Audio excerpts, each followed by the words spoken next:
करना और छूना बहुत खतरनाक होगा।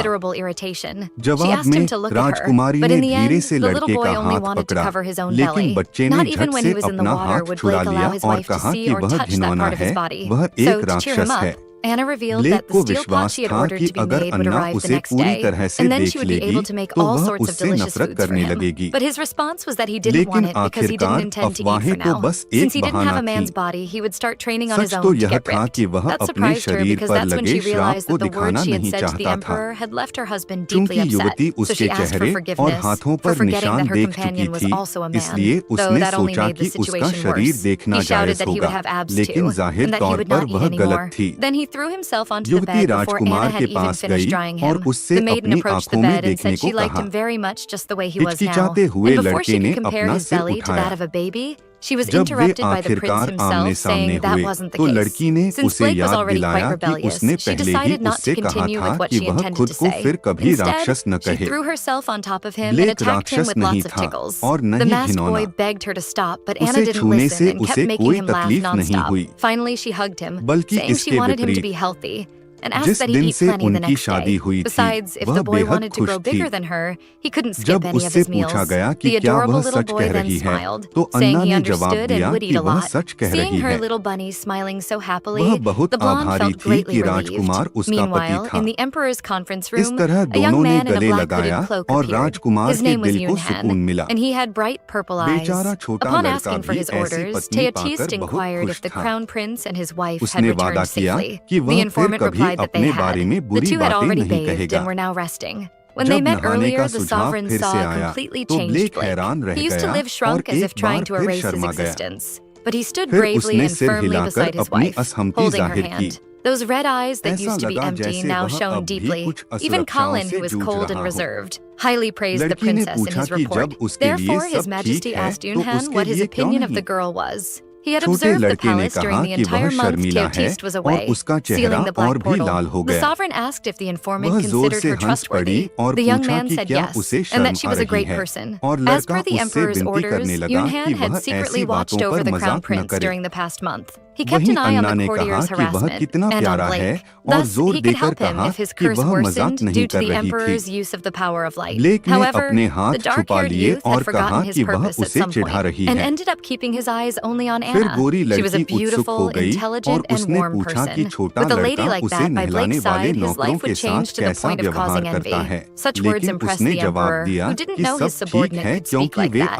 The servant then asked his superior if something was making him anxious. He replied no, because she was too perfect. It had been a long time since he had seen a smile like that. The next day, with the arrival of the steel cauldron, everyone was amazed. It was the first time the prince had seen anything like it. The other staff members had also never seen such a tool. Her Highness had extensive knowledge of the wonders of the East. They began to consider her a genius, which made her very embarrassed and happy. Since Anna was feeling very good, she decided to cook her best dish that day. Melissa was very anxious, because how could she taste the food of someone with such a high title? But the blonde said it was fine if everyone helped. Blake then joined in, and they all had a feast. However, the annexed palace received an unexpected visit. Colin and two other servants arrived by order of the emperor. They saluted His Highness, and Blake wondered what was going on. It turned out His Majesty had sent an invitation for Her Highness, the princess. This left the protagonist in a state of deep surprise. But the counselor calmly confirmed the sender and handed over the envelope. It was indeed an imperial message. The sovereign had also sent gifts for the lady. And believe it, they weren't just a few. Upon entering the palace, everything was stacked along with some flowers that had arrived. The blonde at first thought it was a mistake, and that all those gifts had been sent to the wrong person. But Colin confirmed that wasn't the case, and that all of them were for her. The young lady found no sense in it, as there was no reason to receive so many gifts. She wondered if the emperor was happy with a compliment about his abs, but that was a comical absurdity. Thus, she informed the envoys that she would visit him soon. On the day of the visit, Melissa dressed her lady in the most beautiful blue dress and styled her hair into a single beautiful braid. She looked wonderful and finished getting ready just moments before it was time to leave. Anna turned to Blake and asked if she looked well dressed. The little boy blushed furiously. It was almost possible to see the red beneath the mask. He stared at her and said she looked very beautiful. She smiled gratefully and said she would be back soon. The little prince held the maiden's hand and wished her a pleasant outing. Emperor Teotiste was waiting for his daughter-in-law, drinking tea inside the greenhouse. He looked as perfect as ever. And among all that variety of flowers, he seemed even more beautiful. Sun rays passed through the greenhouse roof and illuminated the small water channels when the young lady arrived. The whole scene looked like a dream. Reaching the table, she bowed and greeted His Majesty the Emperor. Teotiste asked her to sit down, and Anna did so. The first thing the man decided to do was compliment the girl's dress. And she seized the opportunity to thank him for all the gifts she had received, especially the golden dress, which matched her preferences perfectly. The sovereign was quick to ask if she liked gold. After sweating lightly, the girl explained that the reason she loved the dress was because she could match it with the crown prince's clothes. She was then questioned about her feelings for her husband. The lady replied that the simple fact they were married already made him very pleasant to her. But the emperor was insistent and asked how she could like someone like him. The protagonist was clever and quickly rephrased, asking if there was anyone capable of hating him. Teotiste stated that many despised his son. Anna said that they didn't count because they were people blinded by rumors, and she declared that His Majesty also loved him. The man was surprised and, placing his teacup on the saucer, said that she had been rude because that child was the heir of the curse. Anna reminded him that he was still his son, and she was sure of his paternal love for him. The maiden seemed absolutely confident that he loved his son. So the emperor asked where such boldness came from. The young woman replied that this confidence came from the fact that she had received so many gifts. Someone who hates their descendant doesn't try to please their daughter-in-law. But Teotiste argued that he only sent them as an apology for the Marquis's actions. However, the day before, he had also forgiven her for her indecent words. She was so embarrassed she could barely remember in detail what she had said. The man laughed and said she had been really bold. The girl blushed and laughed heartily in response. Then a huge amount and variety of sweets and snacks were served. The princess was delighted and thanked him for the food. As soon as she tasted one of the cakes, she declared that the flavor was wonderful. But her expression soon clouded as she remembered her beloved husband, who had been left alone in the annex palace. The blonde then told the sovereign that the crown prince would love to eat all that variety of treats. Although his expression didn't change, Teotiste revealed his emotions through his surprised eyes. He then said that the treats could also be sent to the prince's palace. This made Anna radiant, and she quickly thanked him with a huge smile on her face. The light of the empire also smiled slightly, pleased with the wife his son had. When he asked about the young woman's knowledge of Eastern culture, she felt cornered. It was obvious he had sent someone to observe her closely. Since it was very difficult to find books on such culture in the empire, the blonde decided to give a different excuse. He wouldn't believe she had acquired all the knowledge from the county library. So she stood up and slowly approached her father-in-law. Getting closer to his ear, she whispered that she was a polyglot, that is, that she was able to understand and use all the languages of that world. The monarch found it very strange and questioned if it was really true. Anna, using a cute little girl's expression, easily lied, saying yes, and she even called His Majesty father. The sovereign was surprised and asked the girl to explain why she had addressed him that way. The blonde informed him that since she was now his daughter-in-law, His Majesty had become her father. The man, enchanted by the idea of having a daughter, agreed with the girl's position without any problems. He admitted that it must have been very difficult for her to marry so suddenly, and declared that she could visit him whenever she needed anything. The protagonist said it was agreed and that she would visit him often. Back at home, the maiden wasted no time and prepared a soybean paste stew, rice, and mushroom omelets. For any Korean, those dishes were everyday fare. But for the residents of the annexed palace, it was a gift from the heavens. The princess encouraged them to eat well, and at the end, she offered another dish to cleanse the palate. Meanwhile, outside the hall, Yoonhan was watching them and struggling to control his desires. As the emperor's shadow, he had always been kept secret from the outside world. If His Majesty hadn't saved him while he was being pursued by the government, Yoonhan would have long since kicked the bucket. Since he owed his life to the emperor, the young man became his shadow and took on various unofficial duties, without a single failure. But he couldn't ignore the incredible smell coming from the food being cooked in the cauldron. Yoonhan had tasted all kinds of delicacies alongside the emperor, but this was the first time he was drooling with desire. Just one bite wouldn't hurt, so he carefully approached the cauldron. It was similar to what his mother used to use at home. When he grabbed the lid and pushed it aside, he realized he might not be able to stop at just one spoonful, but he noticed someone approaching. So the young man had no choice but to hide. It was Anna, and she soon noticed that someone had tampered with the pot, which was very strange because apparently there was no one around. Then she noticed a small black cat.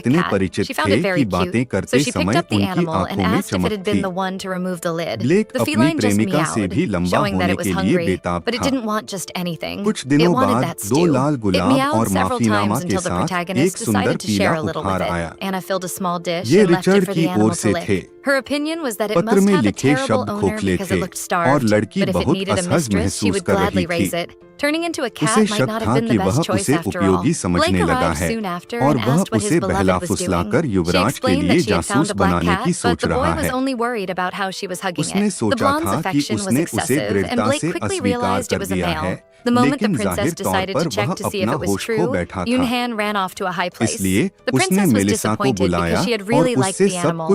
She hoped at least to see it again. Later, at the imperial palace, Anna went to meet her father-in-law, who was surprised by the speed of her return. The lady had decided to bring His Majesty a special broth she had made earlier. It had a very pleasant appearance and aroma, and according to the monarch himself, the taste did not disappoint. Teotiste stated that his daughter-in-law had excellent cooking skills. Since he was pleased with that small gift, she decided to make the stew more often.